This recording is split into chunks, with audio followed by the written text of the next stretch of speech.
एकदम Modi Modi Modi, BJP BJP BJP, या फिर कोई ये अंदाजा नहीं रहेगा कि मैं ऐसे बोल दूंगा और कुछ होगा नहीं। ये कितनी फूहड़ बात है, ये कितनी स्तरहीन बात है। तो मोदी की गारंटी जो शब्द है, वो आपको ऐसा नहीं लगता जैसे पापा की गारंटी टाइप का मामला है? मोदी ने अपनी इमेज एक फादर फिगर की तरह बनाने की कोशिश की, अब लोग इरिटेट हो रहे हैं इससे। इनको अब लगता है कि ये बिल्कुल हमको जैसे भीख की तरह से दिया जा रहा है और हम इसी के लिए बने हैं क्या? शाले में सो लीजिए और भंडारे में खा लीजिए, रामराज आ गया।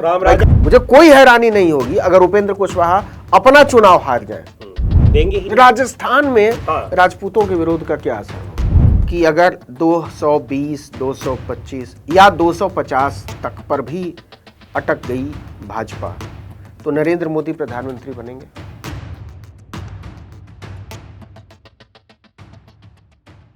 नमस्कार, आदाब, सत श्री अकाल, जय भीम, जोहार। मेरा नाम है नवीन कुमार। देश में यह चर्चा गर्म है कि प्रधानमंत्री नरेंद्र मोदी को इस स्तर पर जाने की जरूरत क्या पड़ी, क्यों उन्हें झूठ बोलना पड़ा। और झूठ क्या बोला है? झूठ ये बोला है कि मनमोहन सिंह ने कहा था कि देश की संपत्ति जो है उस पर पहला अधिकार मुसलमानों का है, और अगर ये सत्ता में आएंगे, मतलब विपक्ष के लोग सत्ता में आएंगे, तो आपकी संपत्ति जो है छीन कर और वो ज्यादा बच्चे वाले लोगों में बांट लेंगे। उन्होंने मुसलमान नहीं कहा, लेकिन ज्यादा बच्चे के संदर्भ में वो किस धर्म का जिक्र करते हैं ये हम नहीं जानते कि आप नहीं जानते। इतना ही नहीं, उन्होंने ये कहा कि मंगल सूत्र तक नहीं छोड़ेंगे ये लोग मतलब विपक्ष के लोग अगर सत्ता में आ गए, और खासकर उनका जो संदर्भ था, इशारा था, वो कांग्रेस पार्टी की तरफ था।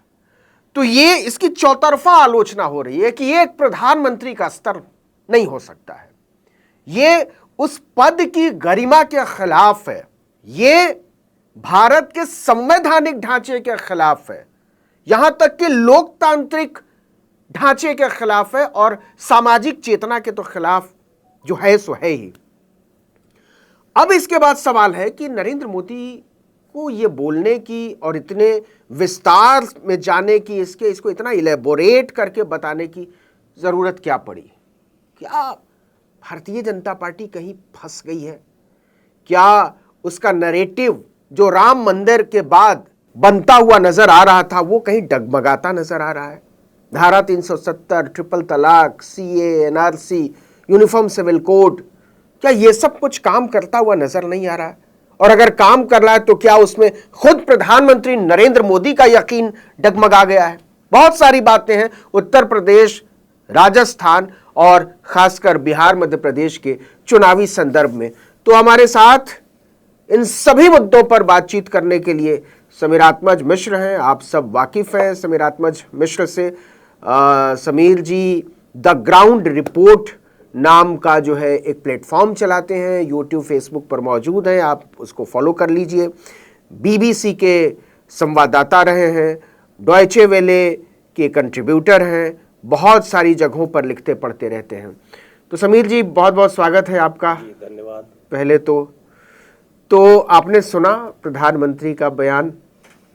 हमने क्या, सभी ने सुना है। अच्छा। और सुना है, बल्कि ये कहते हुए भी सुना है कि कुछ जल्दी आ गया ये बयान। आना तो था, संभावित था, लेकिन जल्दी आ गया। हाँ, क्योंकि कभी न कभी किसी न किसी रूप में इस तरह के बयान आ ही जाते हैं। श्मशान, कब्रिस्तान, ईद, मांस मछली, पिंक रिवॉल्यूशन, तमाम, मतलब हर चुनाव में ही लगभग आ जाते हैं मौका देख करके कि कब इस तरह के बयानों को आना है। लेकिन इस बार कुछ ज्यादा जल्दी आ गए और कुछ ज्यादा हो भी गया।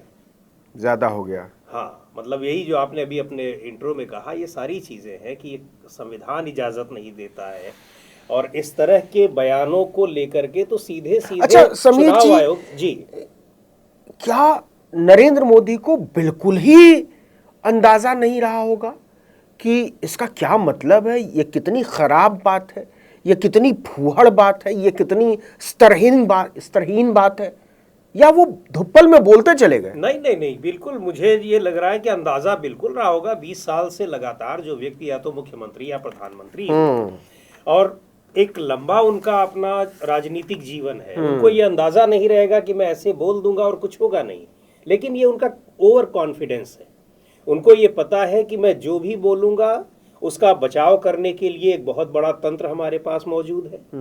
किसी तरह की उस पर सजा नहीं होने पाएगी, उसके लिए चुनाव आयोग उनका अपना है। नहीं तो आप बताइए किस तरह के बयान पर सीधे सीधे पूरे कोई दूसरा नेता अगर देता, आप कल्पना करिए कि विपक्ष का कोई नेता सही दे रहा बात है, होता, तो क्या होता? उसके प्रचार करने पर पाबंदी लग जाती, एक्शन लेता। लेकिन यहाँ पर तो चुनाव आयोग की पूरी विश्वसनीयता दांव पर लग गई है। चुनाव आयोग टिप्पणी करने से इनकार कर रहा है। उसकी ये हिम्मत नहीं पड़ रही है कि वो एक टिप्पणी कर दे। एक संवैधानिक संस्था, बहुत ही मजबूत संस्था है। टीएन शेषन के बाद बहुत सारे चुनाव आयुक्तों ने दिखाया है कि कितनी मजबूत संस्था है। लेकिन क्यों, क्या वजह है, क्यों इतना वो बिल्कुल कह लीजिए कि आप बिल्कुल बिछ गया है या इग्नोर कर दे रहा है? इतिहास में वो अपने को किस तरीके से दर्ज कराना चाहता है, इस संस्था की गरिमा को पूरी तरह से खत्म कर देना चाहता है, क्यों कर रहा है? तो ये सब सारे सवाल ऐसे हैं सब लोग जिनके जानते हैं जवाब कि चाहिए और सबको पता है। सुप्रीम कोर्ट के चीफ जस्टिस ने जब कहा कि आयुक्तों की नियुक्ति में चीफ जस्टिस भी होंगे तो उसके लिए आप कानून ले आए, और अमित शाह और नरेंद्र मोदी ने बैठकर जो है वो चुनाव आयुक्त चुन लिए। तो जब आप दो लोगों को चुनाव आयुक्त चुनना है, मुझे और आपको चुनना होगा, जिस व्यक्ति को हम आयुक्त चुन लेंगे या जिस व्यक्ति को किसी पद पर बैठा देंगे, हमारे खिलाफ वो क्या बोलेगा? उसकी हिम्मत ही नहीं पड़ेगी। बिल्कुल वही स्थिति है। और जो ये आपने कहा कि अनजाने में कर दिया, धुप्पल ने, बिल्कुल नहीं। मुझको तो नहीं लगता है कि ये भाषण तैयार करने वाला उनका जो भी व्यक्ति होगा वो भी एक बार सहमेगा। अगर वो चाहे कोई ब्यूरोक्रेट हो, चाहे वो कोई पॉलिटिकल स्पीच लिखने वाला व्यक्ति हो, एक बार सहमेगा। लेकिन ये मुझको सीधे सीधे लग रहा है कि प्रधानमंत्री जी का ये कॉन्फिडेंस है कि उनको कुछ नहीं होगा, वो जो भी बोल देंगे वो सब, और उनको लगता है कि और ये सारी चीजें उनके साथ सकारात्मक रूप से जुड़ेंगी। यही मैं कहने वाला था। उनको ये भी लग रहा है कि ये सब चीजें वो हैं जो उनके वोट एक हीरो की तरह उनको प्रेजेंट करेंगे, उनके वोट में बढ़ोतरी करा देंगे। अच्छा समीर जी, ये नहीं लगता कि राम मंदिर के बाद जो हिंदू हृदय सम्राट की छवि भाजपा ने बनाई या आरएसएस ने बनाई या कई टेलीविजन मीडिया ने बनाई, उसके बाद ये सब करने की क्या जरूरत थी? या तो उनको लगता है कि वो हिंदू हृदय सम्राट वाला फॉर्मूला काम नहीं कर रहा, और नहीं तो कुछ ऐसा हुआ है पहले चरण के चुनाव में कि उनका कॉन्फिडेंस डगमगा गया है। यह है, मैं इस पे 2 दिन पहले इस पे चर्चा कर चुका हूँ द ग्राउंड रिपोर्ट में। आपने भी शायद देखा होगा कि पहले चरण के चुनाव के बाद ये अचानक से जो एक एग्रेशन इस टाइप का आया है कि कुछ भी बोल दे रहे हैं। सिर्फ इन्हीं का नहीं, आप गृह मंत्री अमित शाह जी का भी देखिए, उन्होंने मतलब वो कुछ चीजों का बचाव करते नजर आ रहे हैं। अभी तक आपने नहीं देखा होगा कि जो ये चर्चा चल रही है कि ये 400 पाने के बाद संविधान को बदल देंगे, लेकिन वो उसका बचाव करते हुए अगले ही दिन, पहले चरण के चुनाव के अगले ही दिन यानी 20 तारीख को ही वो एक इंटरव्यू में उन्होंने कहा कि नहीं, हमारी ऐसी कोई मंशा नहीं है, कोई नहीं कर सकता, हम आरक्षण कम नहीं कर सकते, खत्म नहीं कर सकते, इस तरह की बातें उन्होंने की। लेकिन ये वाला जो बयान है बिल्कुल कि अब आपके पास वही जो अंतिम चारा रह जाता है चुनाव में जाने का, कि आप उसको ध्रुवीकरण की तरफ ले जाइए। लेकिन एक चीज और भी देखने में आई, और ये कोशिश ऐसा नहीं है, ये तो सीधा सीधा बयान दिया प्रधानमंत्री जी ने, लेकिन ये कोशिश तो लगातार हो रही है। इतना बड़ा मुद्दा जो राम मंदिर का है अयोध्या का, अब 22 जनवरी को ही उसकी प्राण प्रतिष्ठा हुई है। आप भी बड़ा लंबा चक्कर मार करके आए हैं यूपी से लेकर के बिहार तक, कहीं भी आपको वो एक मुद्दे के तौर पर दिखाई कहीं नहीं दिखाई। आप किसी के बीच में चले जाइए, कहीं नहीं, पॉजिटिव और निगेटिव दोनों रूपों में नहीं। इसका जिक्र तक नहीं कर रहे लोग। जिक्र का केंद्र है वो राजनीति के रूप में, उसकी चर्चा करना लोगों को पसंद नहीं। लोगों ने ऐसा लगा कि इसको नोटिस ही नहीं लिया है। एक घटना थी जो घट गई, बस इससे ज्यादा कुछ नहीं। जिनको दर्शन करने जाना है वो दर्शन करने जा रहे हैं, खुश है, प्रसन्न ये है, बात सारी चीजें हैं। लेकिन ऐसा नहीं है कि उसकी वजह से और एक, लेकिन आप ये भी देखिए कि लगातार उसका श्रेय लिया जा रहा है। बिहार बीजेपी का तो मैंने देखा तो हो सकता है, और भी वहाँ का एक जो ऑफिशियल उनकी पार्टी का जो ट्विटर हैंडल है, वहां से ट्वीट किया गया कि राम मंदिर बन गया है, ये देख करके आपको वोट देना है। भाजपा ने, सेंट्रल भाजपा ने ट्वीट किया। जी। तो ये इस तरह की जो चीजें हैं, तो ध्रुवीकरण की कोशिशें तो शुरू से ही कर रहे हैं, लेकिन वो सफल होती अब दिख नहीं रही। तो अब उसका जो लेवल है वो बढ़ाने की कोशिश हो रही है। पर आप ये देखिए कि एक चीज और देखने को मिली होगी और अभी भी मिल रही है। एक चरण का चुनाव हो गया, दूसरे चरण में भी कई जगहों पर हम भी गए, आप भी गए ही हैं, अपने आसपास भी हम देख रहे हैं, चुनावी हलचल कहीं दिखाई नहीं पड़ रही। ऐसा लग ही नहीं रहा है कि चुनाव इतना बड़ा चुनाव हो रहा है, इतना बड़ा चुनाव हो रहा है। वो पहले फेज के जो वोटिंग परसेंटेज है वहां भी रिफ्लेक्ट हो गया, दिखाई पड़ गया। तो ये जो एक, और हाँ, एक आज मुझे एक सज्जन बता रहे थे, वो मतलब एकेडमिशियन है, किसी यूनिवर्सिटी में वो लेक्चर देने गए थे, उनके सामने 60-70 फर्स्ट टाइम वोटर्स थे, लेकिन उनमें से किसी ने अपना वोटिंग आई कार्ड नहीं बनवाया है। अच्छा, ये बड़ी हैरानी वाली बात है, ऐसा उनका कहना था, और वो सही कह रहे थे, बहुत ही प्रबुद्ध व्यक्ति। तो इस तरह की ये जो एक इग्नोरेंस दिखाई पड़ रही है, और जो लोग उससे दूर हट रहे हैं, नहीं जा रहे हैं वोट देने, इसका मतलब कि इस तरह की जो चुनावी बातें हैं, जो चर्चाएं हैं, जो डिस्कोर्स का जो लेवल है, जो डिस्कोर्स की डायरेक्शन है, उन सब चीज़ों को बहुत पसंद नहीं कर रहे। समीर जी, 102 सीटों पर तो चुनाव हो गया जी, और उसमें अगर टू बी प्रिसाइज बात करें तो बिहार की 4 सीटों पर, उत्तर प्रदेश की 8 सीटों पर, राजस्थान की कुछ सीटों पर। अब बताइए कि किस तरफ, जितना आपने घूमा, लोगों से बात की, देखा, समझा, चुनाव का डायरेक्शन क्या है, उसकी दिशा क्या है? एकदम Modi Modi Modi, BJP BJP BJP, या फिर लोग एक विकल्प की कम से कम खोज करते नजर आते हैं? देखिए, ये मोदी मोदी मोदी वाला फैक्टर तो बिल्कुल नहीं है। वो चुनावी माहौल को देख करके भी लग रहा है। पहले फेज के वोटिंग परसेंटेज का केवल एक ही जगह गिरा होता तो एक बार समझ में भी आता, हर जगह गिरा है। अच्छा, मैंने बिहार में देखा जी कि वहां का जो चुनाव था एकदम टिपिकली कैंडिडेट बेस्ड है। जो उम्मीदवार है वो चुनाव लड़ रहा है, भाजपा की मैं बात कर रहा हूं। जी हाँ। दूसरी तरफ का जो कैंडिडेट है, अगर हम महागठबंधन की बात करें, तो वो इशू की बात कर रहा है, और वो बार बार बेरोजगारी, महंगाई, नौकरी ना मिलना, इसकी तरफ चुनाव को खींचने की कोशिश कर रहा है। और जो भाजपा गठबंधन के कैंडिडेट हैं वो उसको जाति के एंगल पर, उसको मोदी के एंगल पर वो खींचने की कोशिश कर रहे हैं, और इसमें उनको बड़ी दिक्कत हो रही है। आपने भी इसको महसूस किया? हाँ, बिल्कुल ये हो रहा है, दिक्कत हो ही रही है। एक तो पूरा का पूरा कैंपेन जो है वो मोदी की गारंटी।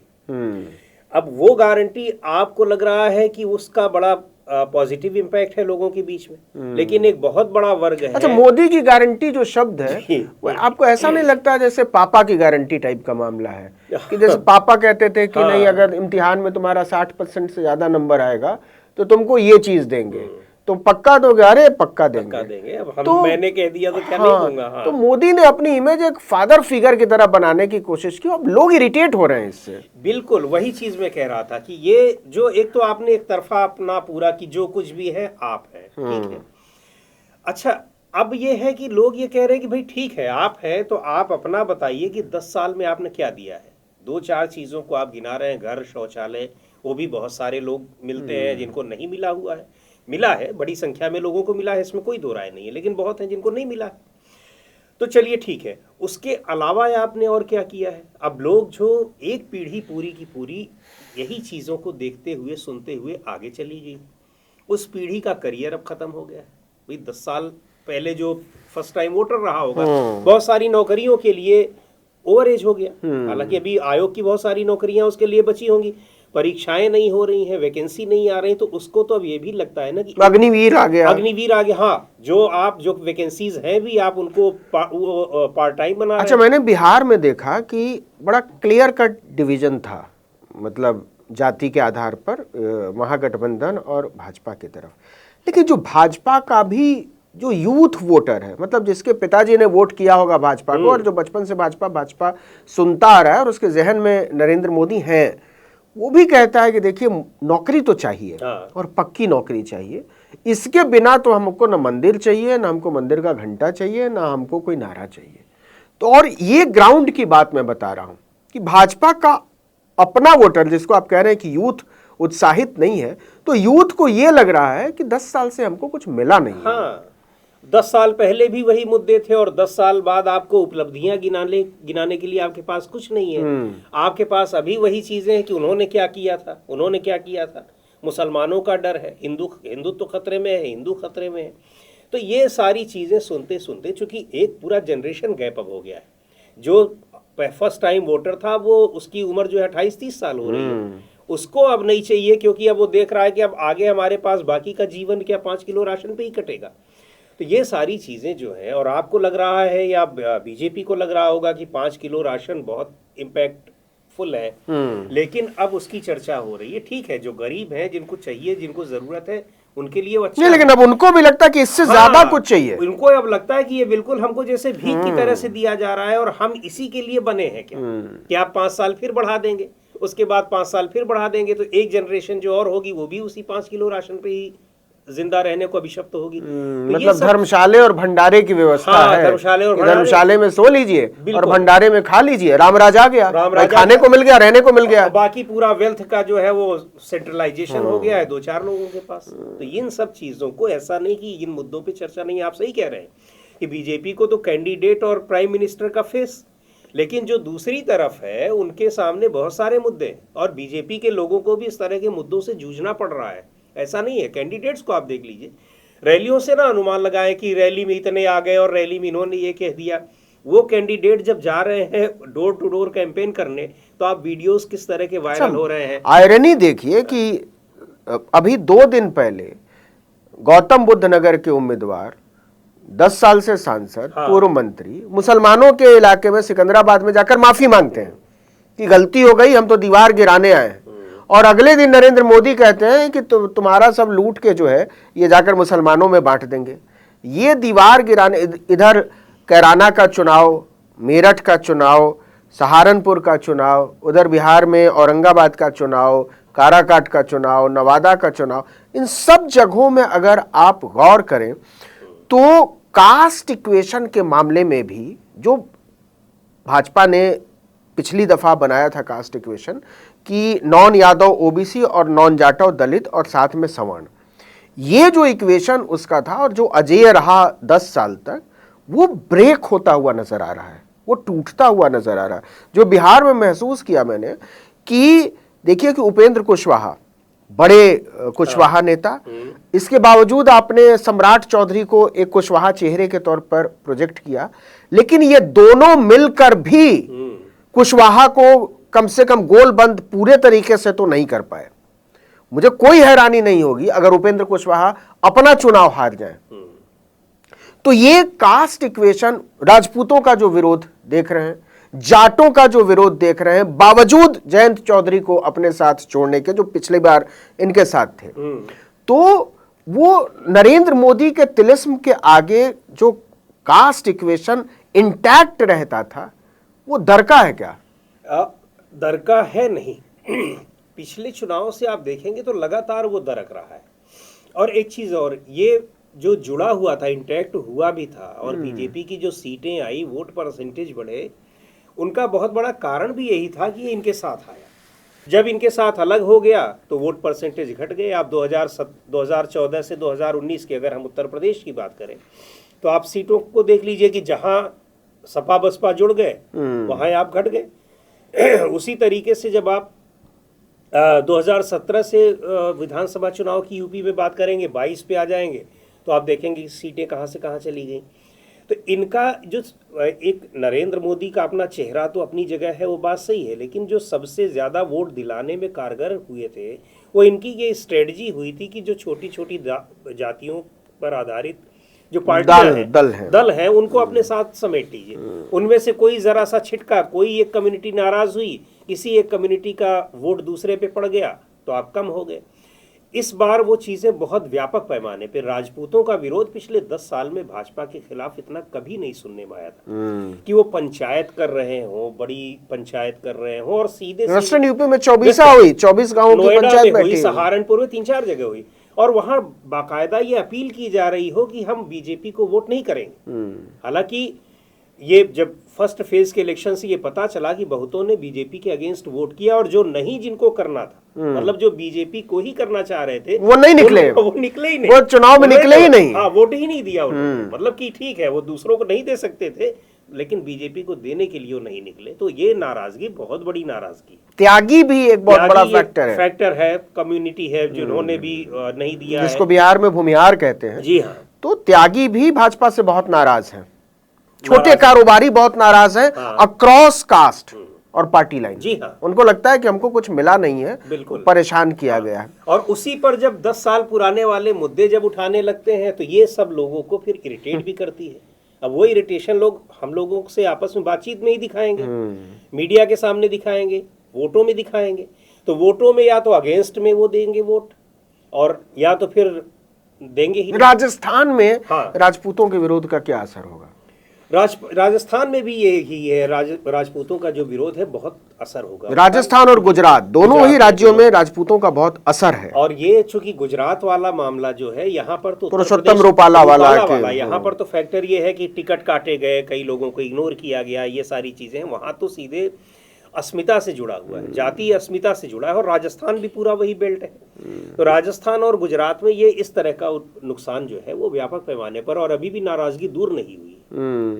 लाख कोशिश हो रही है, लगातार हो रही है, और अभी दूर नहीं हुई। और हटाया नहीं रूपाला को, तो नाम वापस लेने की तारीख निकल गई।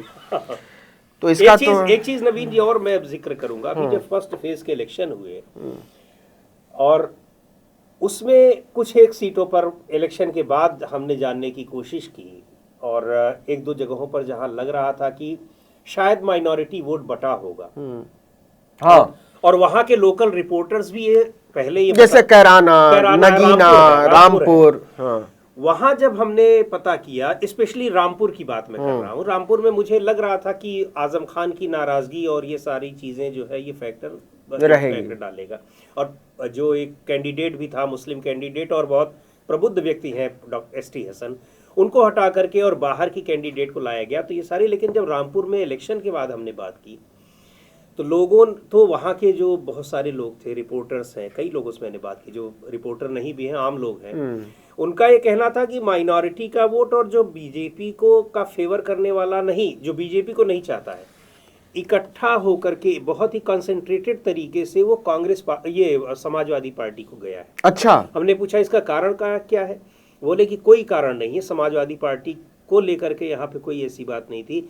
इसका एकमात्र कारण है कि सब लोगों ने राहुल गांधी के नाम पर वोट। अच्छा, वो जो उनका जो घोषणा पत्र है और लगातार जो राहुल गांधी का कंसिस्टेंट विरोध है और अपनी विरोध पर टिके रहना, ये सब चीजें बहुत जबरदस्त तरीके सर की, मतलब नीचे जो ये हवा बनाई जा रही है कि राहुल गांधी पप्पू और शहजादे और ये सब, भाजपा इसको समझ ही नहीं पा रही है कि राहुल गांधी आहिस्ता आहिस्ता वो एक ग्राउंड लीडर बन चुके हैं, जमीनी नेता बन चुके हैं। भाजपा खूब समझ रही है। अच्छा, भाजपा खूब इसीलिए मोदी की भाषा जो है, मोदी की भाषा में, मोदी के विरोध में केवल और केवल कांग्रेस पार्टी, राहुल गांधी, तो ये खूब समझ रहे हैं। इसी वजह से वो टारगेट कर रहे हैं, नाम नहीं लेते हैं जानबूझकर। शहजादे बोल दिया, कभी कुछ बोल दिया, अभी भी व्यंग्य में वो कर देते हैं। लेकिन जो एक अच्छा, नरेंद्र मोदी की जो पूरी भाषा देखिए और भंगिमा देखिए, तो वो राहुल गांधी को शहजादे और राजा जो भी या राजकुमार कहते जरूर हैं, लेकिन उनकी अपनी भाषा और उनकी जो अपनी भंगिमा है वो किसी राजा की तरह नजर आती है कि जैसे हम सुप्रीम हैं और ये सब हमारी प्रजा है, और हम बोलेंगे, ये लोग सुनेंगे। उनकी पूरी प्रोग्रामिंग देखिए कि मतलब मन की बात मतलब मेरे मन की बात, मैंने कहा, मोदी की गारंटी, मेरी बात, ये सब। ये आपको लगता है कि अब ये भारतीय जनता पार्टी के लिए खुद ही एक लायबिलिटी बनती चली जा रही है? भारतीय जनता पार्टी के तमाम, क्योंकि पार्टी पीछे हो गई। जी हाँ, व्यक्तिगत आप बातचीत में ये सारी चीजें आती हैं, खुद परेशान हैं इन चीजों से। और ये जो चूंकि बहुत से तो टिकट भी कटे हैं, जो नहीं टिकट कटे हैं उनका इतना विरोध हो रहा है, और इसलिए हो रहा है कि नाम उन्होंने, वोट उनको दिया गया मोदी के नाम पे, और काम भी उनको ऐसा किया गया कि उनकी अपनी कोई जैसे सेल्फ आइडेंटिटी ही ना हो। तो जनता का ना काम करा पाए हैं, ना क्षेत्र का अपने हिसाब से काम करा पाए हैं, क्षेत्र की जनता तो अपनी दिक्कत लेकर के जाएगी ना, उसमें किसी की कोई सुनी नहीं जाती है। पूरा एक सेंट्रलाइज्ड सिस्टम है। एमपी वगैरह तो केवल संख्या गिनने के लिए होते हैं। तो ये सब चीज़ें कि जो सारी चीज़ें केंद्रित हो गई हैं एक दो लोगों में, पूरी शासन की व्यवस्था, इसको लेकर के बीजेपी के भीतर भी बड़ा विरोध है। और आपको हम बताएं कि जैसे रामपुर हुआ, एक दो जगहों पर, और यहाँ बीजेपी के कैंडिडेट्स, बीजेपी के जो कैंडिडेट हैं उसमें बीजेपी के ही बहुत सारे लोग उनको चुनाव हरवाने में लगे हुए थे। और ये कई सीटों पर, ये बिहार में कई सीटों से ये खबर आई कि जेडीयू के लोगों ने खड़े होकर, जहां उनका अपना कैंडिडेट नहीं था, भाजपा का कैंडिडेट था, उन्होंने खड़े होकर आरजेडी को वोट करवाया, या महागठबंधन के लोगों को वोट करवाया। मान रहे हैं कि गठबंधन का, यहाँ बीजेपी के अपने लोगों ने अपने कैंडिडेट के खिलाफ। अरे भाई, संगीत सोम ने तो खुलेआम डंके की चोट पर कहा, और ये कहा कि इनकी हैसियत नहीं है मुझसे बात करने की संजीव बालियान की। आप सोचिए कि क्या मतलब, इनके जो ऊपर इन्होंने ऑरा बना रखा है, पार्टी, अनुशासन और पता नहीं क्या क्या, वो नीचे उसकी धज्जी उड़ती रही। और ये चीज की ये चीजें मतलब थी तो पहले भी थोड़ी बहुत, लेकिन इतना खुल करके ये चीजें सामने आ रही हैं और डंके की चोट पर बताई जा रही हैं कि हाँ हम विरोध कर रहे हैं। इसका बहुत बड़ा मायने, बहुत बड़ा मायने, यानी जो करंट और ये सारी चीजें। अच्छा, संगीत सोम वाला जो मामला है, संगीत सोम जब सभा हुई योगी की, तो ठीक उनके बगल में बैठे और योगी ने देखा भी नहीं संजीव बालियान की तरफ। तो ऐसा लग रहा है जैसे संजीव बालियान का विरोध, संगीत सोम जो है, उनको योगी की पूरी सहमति हासिल है। ये क्या योगी बनाम मोदी जो है वो रह कर उभरता रहता है क्या? ये मतलब सत्ता संघर्ष शुरू हो चुका है अब नेक्स्ट के लिए। सत्ता संघर्ष काफी पहले से चल रहा है। ये है क्या कि उत्तर प्रदेश में एकमात्र, मतलब पूरे भारत में एकमात्र मुख्यमंत्री है जो कि पूरी तरह से एस मैन नहीं। अच्छा, सबसे बड़ा राज्य भी है, और ये अभी तक, मतलब 2022 के चुनाव से पहले तक 80 सीट है, इग्नोर नहीं कर सकते हैं। और मोदी अमित शाह ये बताते रहे, हर समय बताने की कोशिश करते रहे कि आपको हमने ही बनाया है। आपको याद होगा, अमित शाह ने किसी उत्तर प्रदेश में एक जगह सीधे कह दिया था कि लोग पूछ रहे थे कि इसके पास तो कोई अनुभव नहीं, आप क्यों मुख्यमंत्री बना रहे? तो हमने कहा नहीं, ये ऐसे हैं वैसे हैं और बहुत अनुशासित है, स्वामी भक्त है, इस तरह की बातें आई थी। यानी कि ये है तो हमारी बदौलत, इनका अपना कोई रोल नहीं। वो चीजें योगी आदित्यनाथ को चुभेंगी ही। एक फायर ब्रांड नेता हैं, मुख्यमंत्री हैं, इतने सबसे बड़े स्टेट के मुख्यमंत्री हैं जहां से 80 लोकसभा सीटें भी आती हैं।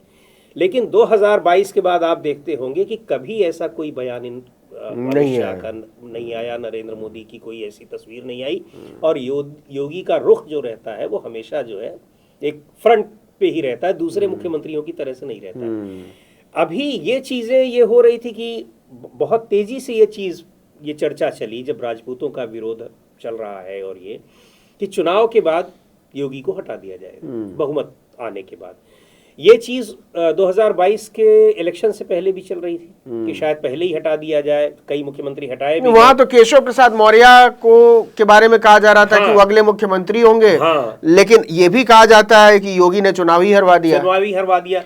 तो अब जब दोबारा योगी अपने बदौलत, अपने नाम पर, अपने फेस पर जीत करके आ गए हैं, तब से स्थितियां बिल्कुल अलग हो गई हैं। ब्यूरोक्रेसी में बाकी वहाँ जो तमाम तरह के डिसीजन होते हैं, वहाँ सेंट्रल गवर्नमेंट की ऐसा नहीं है कि सीधे इनकी बात कोई पूछी जाती हो। और जो केंद्रीय नेतृत्व की ओर से वहाँ पे जिन मंत्रियों को, जिन नेताओं को हवा मिलती रहती है, उनकी अपने विभाग में आप समझ लीजिए कि कोई हैसियत नहीं। अपने विभाग के अफसरों के ट्रांसफर के लिए उनको ट्विटर पे आना पड़ता है, रोना पड़ता है। अच्छा, अब तो देखिए फर्स्ट फेज का इलेक्शन हो गया, अब अगले फेज के इलेक्शन में अब मुश्किल से 2 दिन का प्रचार बच गया है।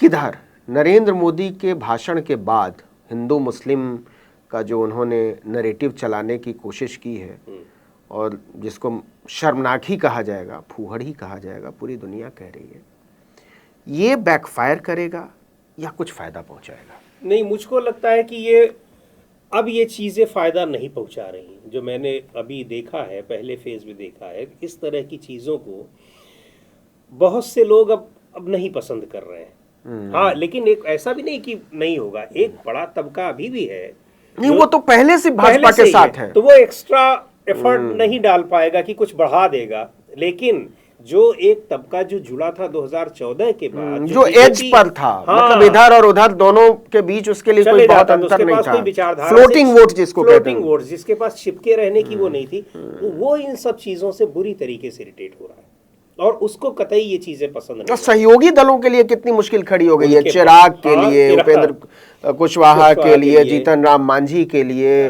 खुद नीतीश कुमार के लिए। भाई पश्चिमांचल में चुनाव होने वाले हैं और वो तो पश्चिमांचल में बड़ी उम्मीद लगाए बैठे थे। अब तो मुझे लगता है कि इस बयान के बाद पश्चिमांचल में वोट मांगने कैसे जाएंगे नीतीश कुमार? कैसे जाएंगे? वो तो लग भी रहा है, बहुत सारे नेता जा रहे हैं, वहां इतना विरोध हो रहा है, कई जगह तो मारपीट जैसी नौबत तक आ रही है। ढेर सारे वीडियो आज भी मेरे पास उत्तर प्रदेश में कुछ जगहों से आए हुए थे कि मौजूदा सांसद गए थे और उनका बड़ा विरोध हुआ वहां पे। तो ये सारी चीजें तो वहां के स्थानीय सांसद झेल रहे हैं। आखिरी सवाल जी समीर जी, और बड़ा सीधा सवाल है। आपको लगता है कि अगर 220, 225 या 250 तक पर भी अटक गई भाजपा तो नरेंद्र मोदी प्रधानमंत्री बनेंगे? अब है तो बड़ा पेचीदा सवाल ये है, लेकिन जिस तरह से बीजेपी के अंदर और बीजेपी के बाहर, देखिए अभी सरकार में है, आपके खिलाफ कोई जल्दी कुछ बोल नहीं पा रहा है और आपने ऐसा औरा बना भी रखा है कि बोला तो जेल, पास में आया तो जेल से बाहर, इस टाइप की जो चीजें हैं। लेकिन विरोध बहुत है। मुझको लगता है कि अगर इनके पास बहुमत की कमी रहेगी तब तो प्रधानमंत्री फिर बन पाना बड़ा मुश्किल हो जाएगा। बाकी मैनेजमेंट के खिलाड़ी हैं, अब ये मैनेजमेंट सत्ता में नहीं, लेकिन सत्ता में न रहने के जिनके बाद भी साथ चलेगा। मैनेज करना है हाँ, तब तो उनके हाथ में चाबी होगी ना, जो अभी तक बड़ा फेंस पर बैठकर किसी भी तरीके से बर्दाश्त करते रहे। जी, उनका रुख उस समय क्या होगा? उनके लिए तब तो मौका नितिन गडकरी से लेकर राजनाथ सिंह तक हाँ, जैसे जो हैं लोग नेता, इनके लिए बड़ी मुफीद स्थिति होगी ना कि स्वीकार्यता चाहे जो बाहर का मामला चाहे जो, लेकिन अंदरूनी तौर पर नरेंद्र मोदी निर्विवाद नेता तो नहीं है, किसी भी सूरत में नहीं है। तो ये थी बड़ी दिलचस्प चर्चा समीर जी के साथ, क्योंकि ये बहुत जगहों से घूम कर आए, हम भी घूम कर आए, तो लगा कि बैठकर बातचीत की जाए और देखिए कितनी सारी नई चीज़ें सुनने को मिली, समझने को मिली कि अंदरूनी राजनीति कैसी होती है और परसेप्शन क्या होता है। और इन दोनों के बीच जब लोकतंत्र का सवाल आ जाता है, जब संविधान का सवाल आ जाता है, जब एकता का सवाल आ जाता है, जब मनुष्यता संवेदना का सवाल आ जाता है, तब नागरिकों के सामने क्या रास्ते बचते हैं और कौन से कर्तव्यों पर चलने की चुनौती उनके सामने होती है, ये सब अगले जो चरण होंगे चुनाव के, उसमें परखे जाएंगे। तो मैं यही कहूँगा कि लोकतंत्र, संविधान और मनुष्यता सबसे ऊपर है।